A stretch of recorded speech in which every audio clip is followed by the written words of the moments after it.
आता आपल्या आवडत्या मालिकेचे संपूर्ण भाग मालिका प्रसारित झाल्यानंतर लगेचच पाहू शकता पूर्णपणे मोफत फक्त सन नेक्स्ट वर. मंजिरीताई,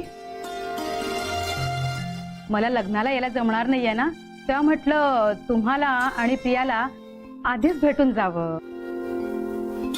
पण काय हो, तुमच्या मोठ्या मुलीचं लग्न न करताच धाकटीचं लग्न कसं काय ठरवलं?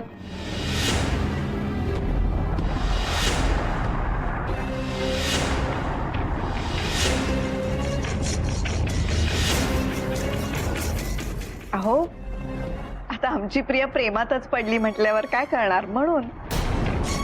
अच्छा, तुम्हाला मी माझ्याच घरातली गोष्ट सांगते ना. माझ्या सख्ख्या बहिणीने सुद्धा अगदी असंच केलं. तिच्या धाकट्या मुलीला मुलगा आवडला, प्रेम विवाह. पण मोठ्या मुलीचं काय, भावनेच्या भरात घेतलेल्या निर्णयाची किंमत मोजावीच लागते ना. पुढे मोठ्या मुलीचं लग्न ठरवताना चांगला मुलगा मिळेच ना.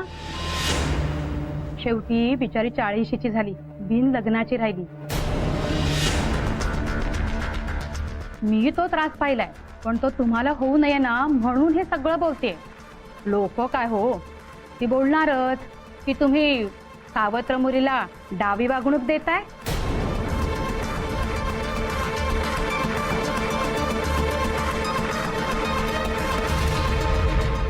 नमस्कार वहिनी.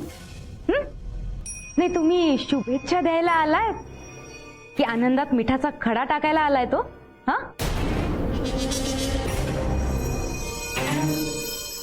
मी काळजीपोटीच बोलते हो. उद्या अर्पिता पण बिन लग्नाची राहिली तर? नका हो तिची काळजी करू तुम्ही. तुम्ही तिची काळजी अजिबात करू नका. हा, तिची मावशी आहे ना, ती आहे अजून जिवंत. हा, आणि काय आहे ना, माझ्या अर्पिताचं जे लग्न आहे ना ते लवकरच, आणि तेही तिच्या मर्जीप्रमाणेच होणार आहे. हा, नाही, आता तुमच्या शुभेच्छा देऊन झाल्या असतील ना तर निघा. बरं बाई, चुकलंच माझं. मंजिरीताई, निघते हा मी. ये ग लवकर घरी.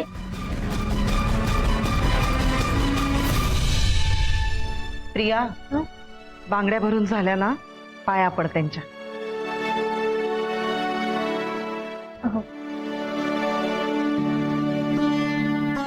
मंजिरी, तू पण बांगड्या भरून घे.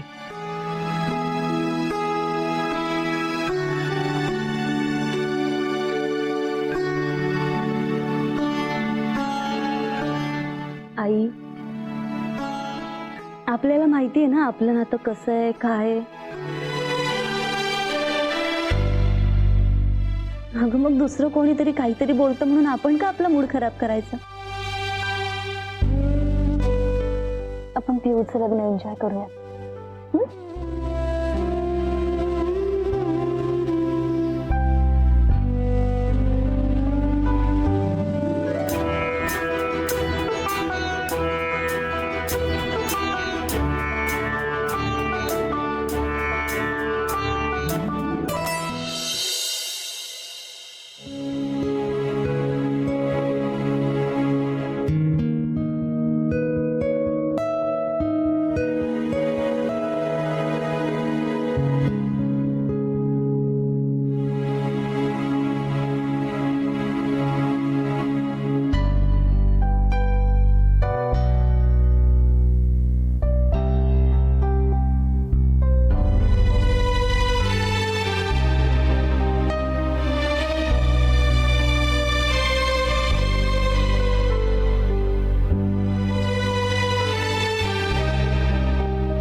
स्ट्रॉबेरी, तू तू अगं माझा लकी चाम आहेस.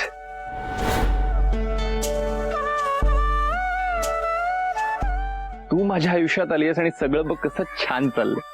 मग ना गेली 3 वर्ष मी अप्रुव्हल साठी फिरत होतो, पण तू भेटलीस आणि सरकारचं अप्रुव्हल मिळालं.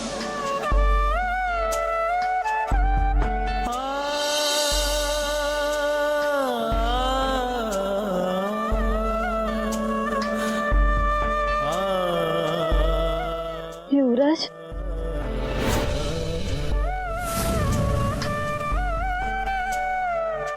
अर्पिता,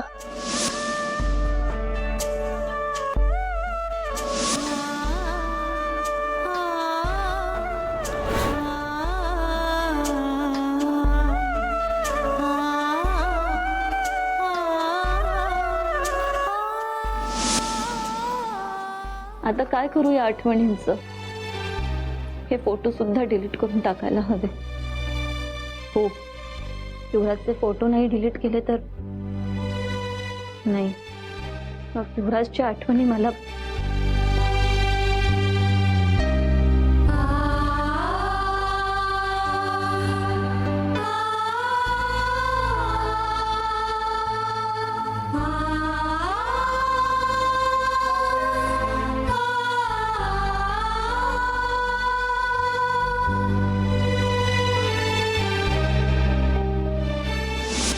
दोन दिवसांनी ना तू आणि प्रिया नवरा बायको होणार आहेत.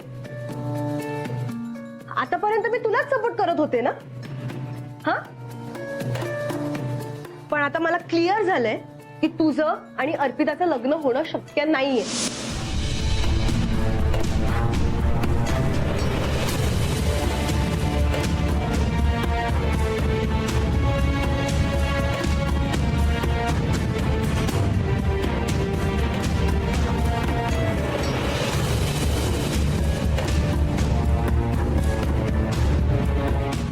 नाही, कोणी काहीही म्हणो, मी अर्पिताला विसरणार नाही.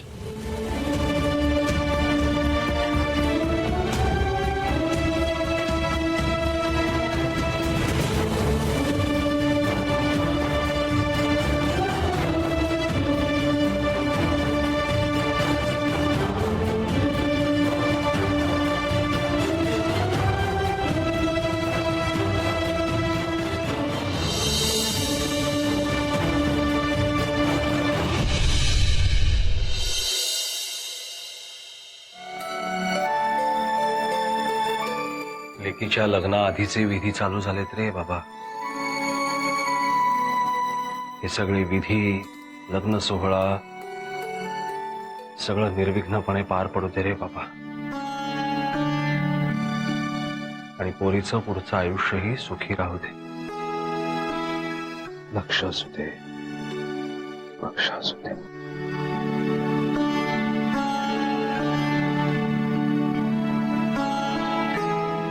मंजिरी, देवाला धुपारतीने ओवाळून घे.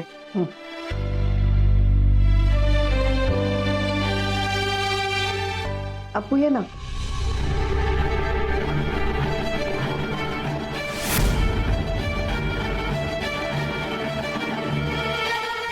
ये धुपारती ओवाळ.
चल ग शुभीचाही आशीर्वाद घ्यायचा.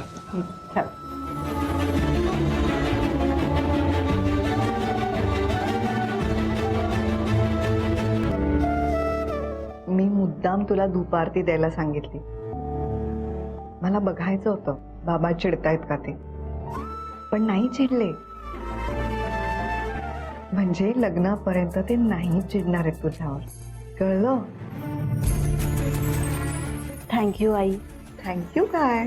मी आता मनापासून पिऊच्या लग्नात तिच्या प्रत्येक विधीत राहीन.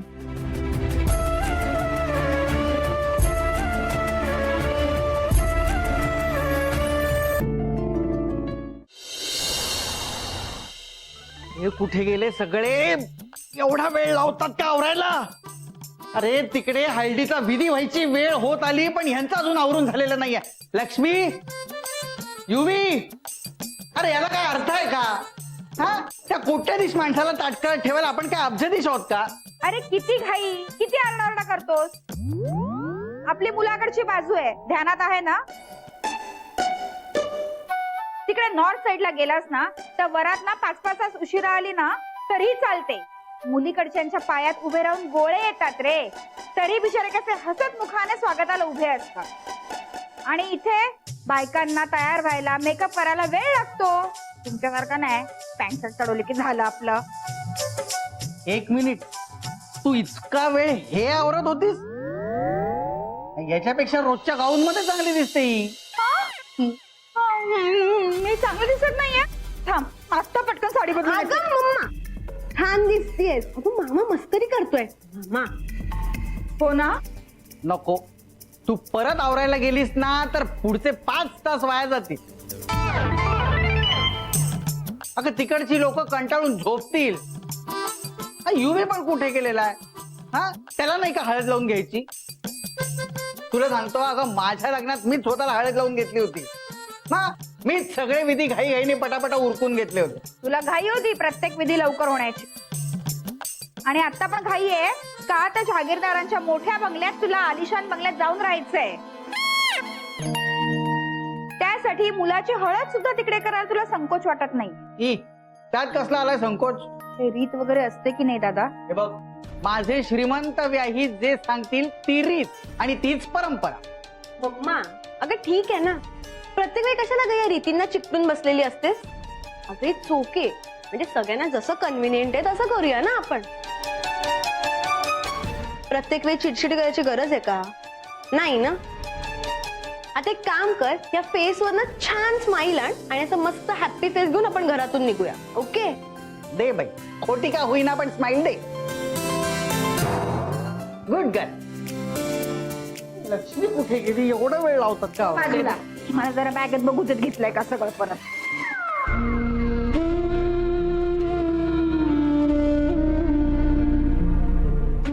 पाहिलंस गौतम किती खुश आहे. घरातलं पहिलं कार्य आहे, सगळं आनंदाने पार पडू दे. 2 दिवस उरलेत शुभी, मग माझी पिऊ सासरी जाणार. तिच्या आयुष्याची नवीन सुरुवात होणार. तुझा आशीर्वाद असू दे हा प्रिया बरोबर. आधी अर्पिताचं लग्न व्हायला हवं होतं, पण नाही होऊ शकलं. खूप गिल्टी वाटतंय हो. पण मी तुम्हाला वचन देते, अर्पिताचं लग्न सुद्धा मी लवकरात लवकर लावून देईन, तेही तिच्या पसंतीच्या मुलाबरोबर. असं का कुणास ठाऊक वाटत राहतं? एवढी एकच गोष्ट आहे जी ती माझ्यापासून लपवतीये. खूप मोठा निर्णय घेतलाय मी. जे ठरवलंय ते सगळं माझ्या मनासारखं पार पडू दे. शुभेताई, तुला माहिती तुझ्या मुलीची काय इच्छा आणि तिचे वडील काय करताय. तू बघतेस शुभेताई, माझा तुझ्यावर विश्वास आहे की तू शेवटच्या क्षणी असं काहीतरी करशील की अर्पिता आणि युवराज एकत्र येतील. कारण एक आईच हे करू शकते, खात्री आहे माझी. मनावर दगड ठेवून मी युवराजला माझ्यापासून दूर केलंय. आता 2च दिवस आहेत. आई, तुझ्या कृपेने युवराज आणि पियूचं लग्न निर्विघ्न पार पडू दे.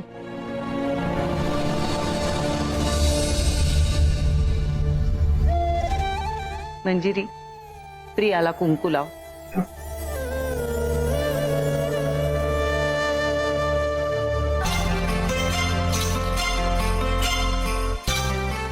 मंजिरी ताई, अगं हिलाही लाव ना.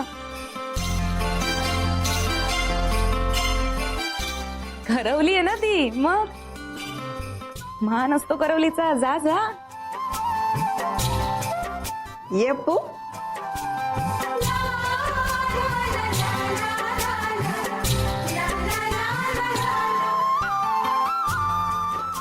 मंजिरी, आता हे लोक कधी येतील? चल आपण एकदा गेस्ट रूम चेक करू परत.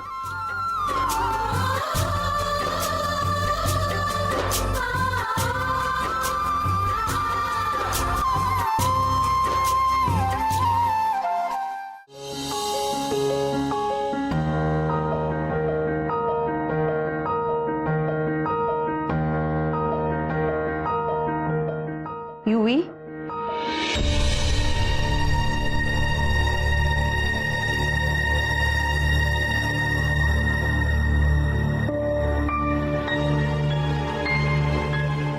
युवी, मला सांग, आता आपण काय करू शकणार आहोत? खूप पुढे निघून आलो आहोत आपण आता.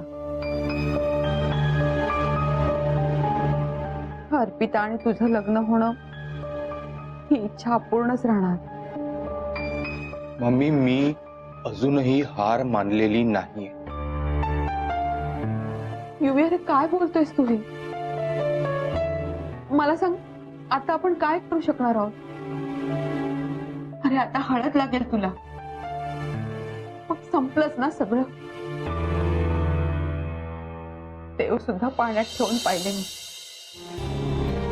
पण नाही ऐकलं हे देवाने माझं. आणि अर्पिता, ती तिचं मन बदलेल असं काही वाटत नाही मला. मम्मी, अगं अर्पिता खूप मोठ्या मनाची आहे, म्हणून एवढा सगळा त्याग करते. अर्पिताने कितीही प्रयत्न केला ना, तरी ती मला स्वतःच्या मनातून काढूच शकली नाही. तुला माहितीये, जेव्हा मी मुद्दाम तिच्यासाठी मुलं बघण्याचा प्रयत्न केला, तेव्हा ती स्वतः बोलून बसली. मी सोडून इतर कोणाचाही विचार ती अजूनपर्यंत करू शकलेली नाही आणि करणारही नाही. युवी, मला ना राहून राहून एकाच गोष्टीचं आश्चर्य वाटते की त्यांच्या घरातल्यांपैकी कोणाच्याच ही गोष्ट कशी काय लक्षात नाही आली.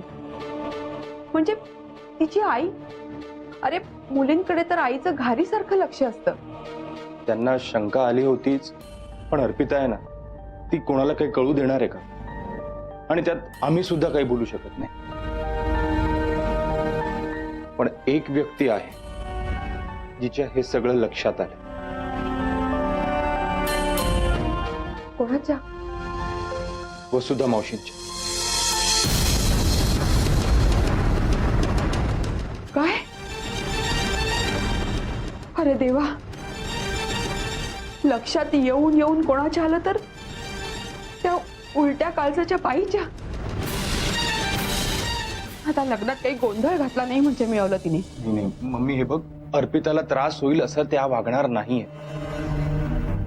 अगं, त्यांना आता रिअलाइज झालंय की ह्या जगात अर्पिता सोडून त्यांच्यासाठी कोणीच नाही.